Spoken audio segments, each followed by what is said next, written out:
Morning, Mum. Oh, morning, dear. What's the maximum stopping distance on a wet road from 60 kilometres an hour? Well, I don't know. Depends how close the brick wall is. I don't think that's right, dear. No, wrong. It doesn't say anything about a brick wall here. It was a joke, Mum. You shouldn't joke about braking distances, Craig. Remember what my driving instructor says. You are never too old to panic. Yes, Mum. Here's your breakfast, dear. Oh, thanks, Mum. Where's Dad? Outside on the front lawn, waiting to catch the newspaper before it lands in the fish pond. Oh, don't tell me he's still fighting with the paper boy. It's not your father's fault, Craig. That boy provoked him when he put that threepenny bugger inside the paper. That's only because Dad stuffed his bell with polyfiller and put super glue on the pedals. It's only fair, Craig. The boy should never have put that funnel web inside the sports section. But it was dead. It was more than dead when your father had finished with it. It was 3 feet wide. Looked like a pancake with legs. I've never seen your father get out of bed so quickly. But you know as well as I do, it all started over a stupid minor thing. Minor, Craig? That boy laughed at your father when he took the greyhounds for a walk in the wheelbarrow. Everyone laughs at him. Yes, but he's a Greek. He's going to be late.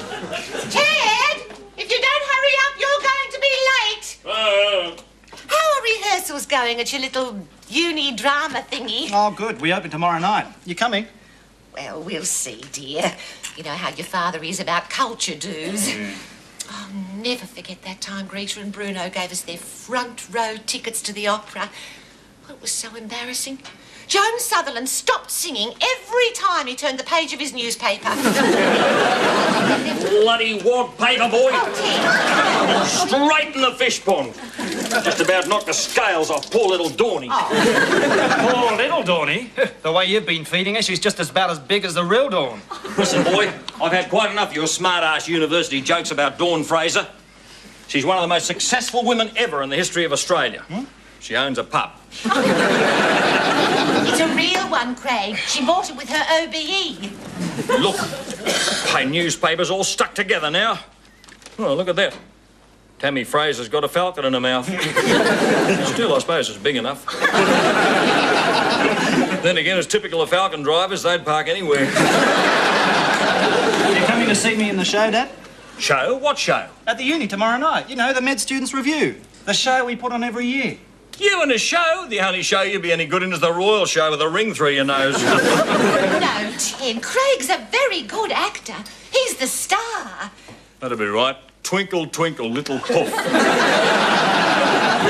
All actors are fairies. Oh, come on, Dad. How can you call someone like Steve McQueen a fairy? Well, look at his name. If he wasn't an actor, he'd be called Steve McKing. Come off it. Steve McQueen's tough. He rides motorcycles. That'd be right. Side saddle. What about John Wayne? He was an actor. John Wayne was not an actor, boy. He was a cowboy. You never saw him skipping around a stage. He was so tough he used to punch cows. Yeah, well, you coming or not? No, I'm not taking the Kingswood out tonight. It'll wear out the headlights. Ted, we should go. The front page of the programme's going to say, starring Craig Bulpit. What? Bullpit? That's my name. On the front of a catalogue of fairies? You're not using my name, get your own name. Come on, Ted, hurry up or you'll be late. I'm going to be late for my driving lesson. Oh, Eat your brekkie. eat what, woman? Where's my brekkie? Sorry, I forgot. Anyway, you haven't got any time to eat because I've got my driving lesson. Thelma Bullpit, you're not going to learn driving on my empty stomach. That's what you're supposed to do, Ted. My instructor, Mr. Ralph, always teaches me driving on an empty stomach. And that's under doctor's orders. Why? Why? I don't know, dear. He said something about making it easier for surgery. He's a real trick, Mr. Ralph. He's got a thing about buses. Why? I don't know. But every time one appears in front of us, he screams his blood group. But he's very considerate. But he knows his screaming distracts me. So now he wears a helmet to muffle it. What sort of car's he got? A German Volkswagen. A Volkswagen? That's not a car. That's a two-storey Victor. Bloody Bloody stupid Germans forgot to put the blades on it. They almost forgot to put the engines in them. Had to jam them in the boot as they shoved them out. Shoved them out the factory door. Look, I gotta go. See you, Dad. Bye-bye, Mum. Craig! Good boy. Oh, I'll be late tonight because we've got a dress rehearsal. Oh, that'll be Mr. Ralph. Oh, don't let him park that Hun wagon in the driveway. I'll never get to work. Someone's got to earn the tax in this family. Ted, will you give this to Mr. Ralph? What for? He needs it to take his teaching pills.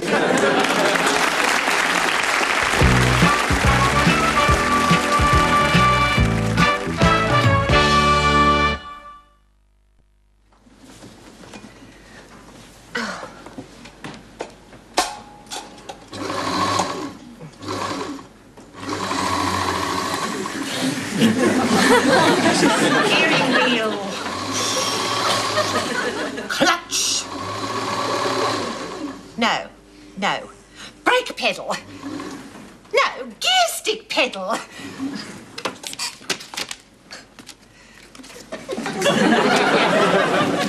Now, before pulling out from the curb, remember we must always check the rear vision mirror.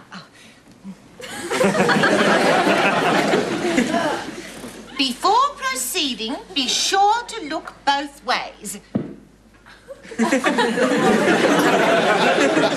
Make absolutely certain others know what you're going to do. Mr. Ralph, I'm going to pull out now, so take your pills. Engage first gear. Using the clutch. Oh, I'll use it on second gear. Smoothly accelerate away from the curb. Stop screaming, Mr. Ralph. He missed us by miles. Pull over, driver, and breathe into this bag. Oh, Bruno. Oh, you must think I'm crazy. Yes. Where's Great? But she's coming straight from work. Oh, good. Because she's giving me a driving lesson tonight in your car. Yeah. Because Ted won't. Yeah. And you won't. No. And Mr. Ralph didn't seem too keen about giving driving lessons at night either. He said he'd rather stay home and drill holes in his head. Oh, it's a real trick, Mr. Ralph. How are the lessons going? Oh, really well now, Bruno. Mr. Ralph's a wonderful teacher. Not like all the others. He actually sits in the car with me. Mind if I have a beer? Mr. Ralph's always saying that. Of course not. Thanks. Try and drink it before Ted gets here. When's that? Now. I think it might be wise if you scamper off into the lounge room. So I'll tell him that you're only drinking it so it won't get hot, because he hates hot beer. Look, if it's going to create a problem... Don't be silly, Bruno. You don't create problems. You just create tension. Oh, hello, dear. How was your day? Bloody shambles, of course. Oh, good. So help me, Thelma, one day I'm going to blow up that Catholic mixed school. Had to park beside the playground again. I knew they were planning something by the way they bared their junior Vatican smiles at me this morning. Sure enough, I get off the train tonight and spot a grubby little gang of Damians giggling behind a tree. Oh, Ted, they're harmless. They're only children. They're not children, Thelma. They're ferrets in school caps. What did they do? Shoved a spud up the exhaust pipe. I get in the car, rev her up, and bang! The ashtray shoots into me lap. Minty wrappers everywhere. Oh, well, just a harmless prank. Harmless prank. I threw open the door, leapt out, just about broke me neck. How? Still had my seatbelt on. Because they disappeared in a cloud of blue surge freckles before I could shove their grotty little heads in their school bags. Ted, you wouldn't. Too right I would. Of course, a nun flies over and says, "What's going on, my son?" I said, "Listen, nun, I'm not your son, and you're dead lucky you're not carrying a school bag." That shut her up. What's that you're making? A maternity dress for Nola Enderby. Who's she? You know Nola Enderby. Never heard of the woman. She's my sister. Oh, you mean the huge one? The Hindenburg disaster. The one that broke my hand at the wedding. She is not huge, just big-boned. Well, to be right, most of it's in the head. I shall choose to dishear that remark. Remember, Ted, let he who was without broth past the first stitch. You reckon, do you? Where's my paper? In the lounge room. Oh.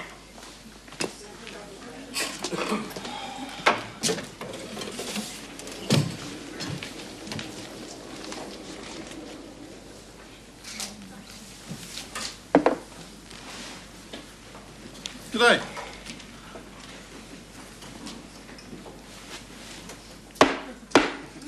Give us me paper. Oh, sorry, here. I'll have it the way you found it, please.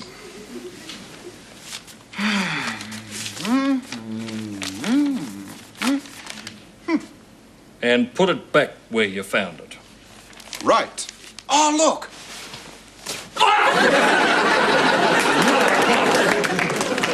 That's where I found it. Smart ass! Well, go on, read your precious newspaper. I will. I'll read my magazine. Well, go on, read your precious magazine. You read your newspaper first. Go on. Listen, Wog.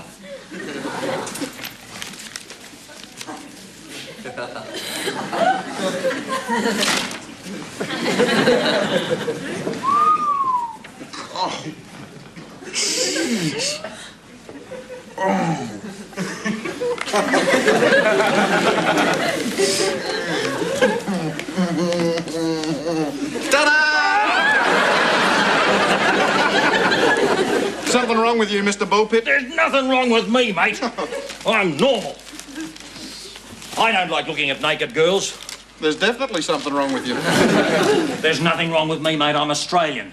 Not like you bloody migrants. You're coming out here, taking our jobs, perving on our women, breathing our sunshine. Why don't you go back to your own country? Listen, for the last time, I'm an Australian. I was born here. Where? Wagga. That'd be right.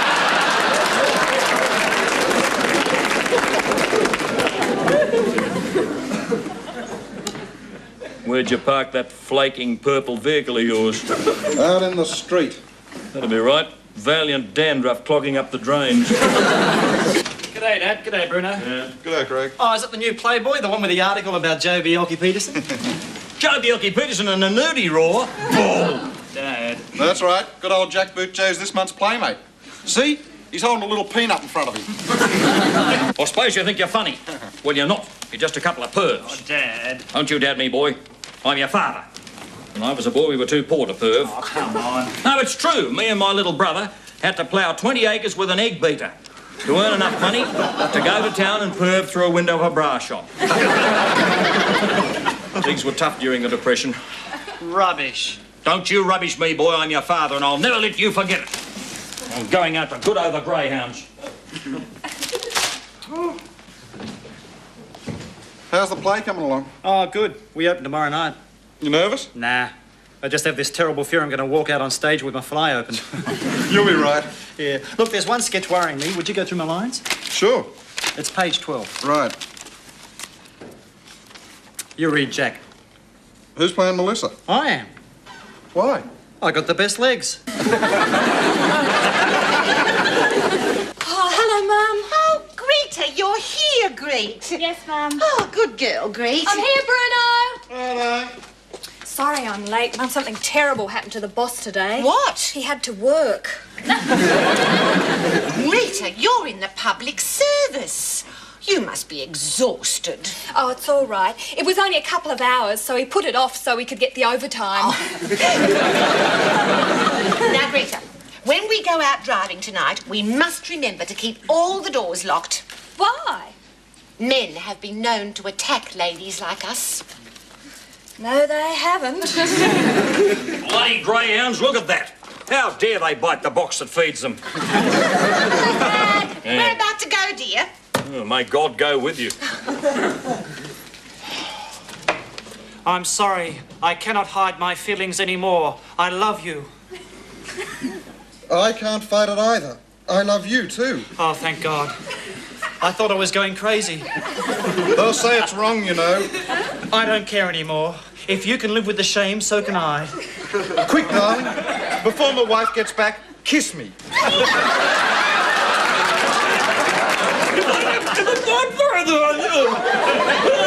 Dinner's in the oven, dear. In there. place it wherever you like, dear. We're going night driving. Come on. Oh, the torch. Where's the torch, Ted? There's homos all over the house! What do you want a torch for? So I can see what I hit. Come on, Rita. Yes, but bloody woman! The house is full of poofters!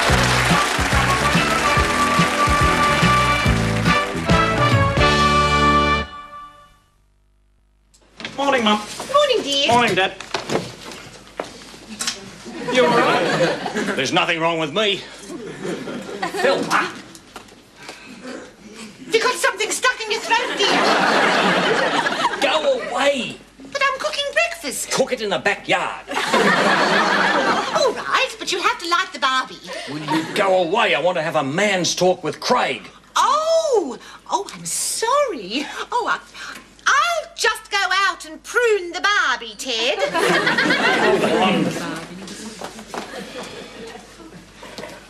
I want to have a word with you, boy. What about... Oh, yeah, I know. Look, I'm sorry about your razor this morning, Dad, but I had to shave my legs. Shave your legs. For the show tonight. Oh, of course it is, son. I understand. Now, son, Craig, boy, young man. Yeah?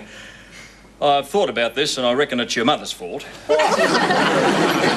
You see, Craig, there are men, tough men like me who went to war and blew hell out of each other, who drive Kingswoods and wear yakka pyjamas. Yeah. And there are other men who don't. You understand? I'm not going too fast for you, am I? Good. Now, those other men, the ones who don't, or if they do, don't do it right, do odd things like serve drinks on Qantas jets and drive Citroens without pyjamas. We all know about Citroens, don't we? What? They're front-wheel drive. Need I say more? No. Good. Well, that was an ugly business, wasn't it? Now that you know where I stand, we'll say no more about it. Right, Dad. Oh, don't say anything to your mother. It'd kill her. Or your sister. And as for that wog, if he tries anything, I'll flatten him and rip the Venetians out of his vehicle. Okay, son? Yeah, sure. Whatever you say, Dad. Good boy. Keep playing the football and spit in the pub. Right, Dad. Right, well, I'll just go and clean my teeth with Solvol.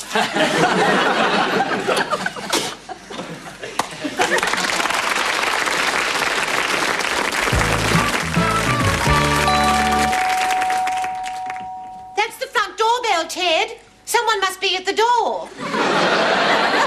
That'll be right. I wonder who it is.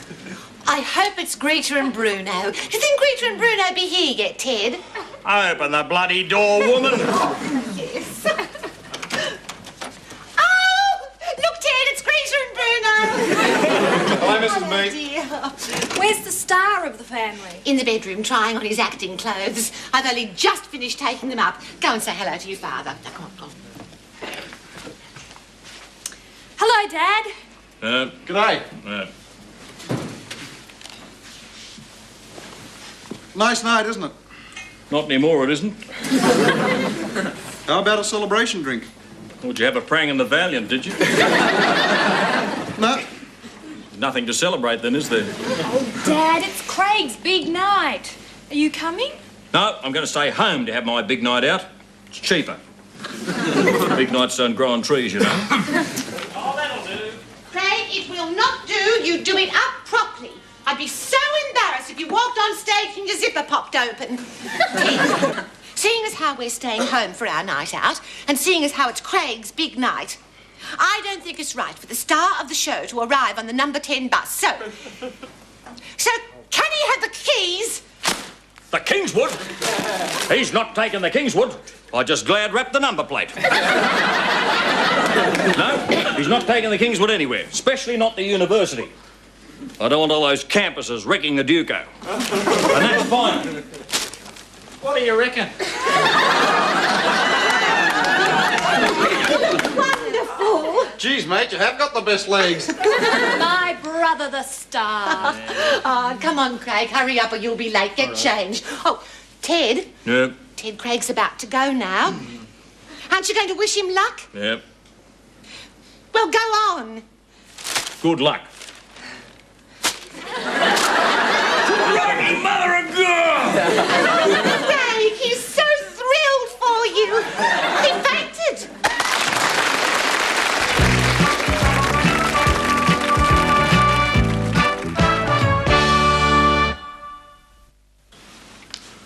Nice drop of cocoa, Phil. Thank you, Ted. Different brand, is it? I don't think so, do you? Tastes different. Looks different. Never had white cocoa before. I forgot to put the cocoa in. Bloody stupid woman. Well, I suppose our little Craigie's triumphed by now. I wonder how many curtain calls he'll get. The only calls he'll get are police calls. Ted, you are a scream. Well, that's done. Gosh, I hope Nola likes it. Hope it fits her. Hope she's still pregnant. Oh dear, that hem looks a bit crooked to me. Oh. Ted, come on, up on your feet. Oh, what are you doing, woman? Come on, arms out. Oh, Thelma, bullpit. Quiet, Ted. Come on, I need to check this hem. Green woman. A little bit of cooperation, please, Ted. Now, pins. I need pins. You stay there. Don't you move an inch. Bloody woman. Look at the size of it. You could stage Disney on parade under this. And the Moscow Circus. Mind you, she'll be all right if she falls out of a plane. You find one big enough for her. Pick on me grandmother! Hi there, honey. Oh, bloody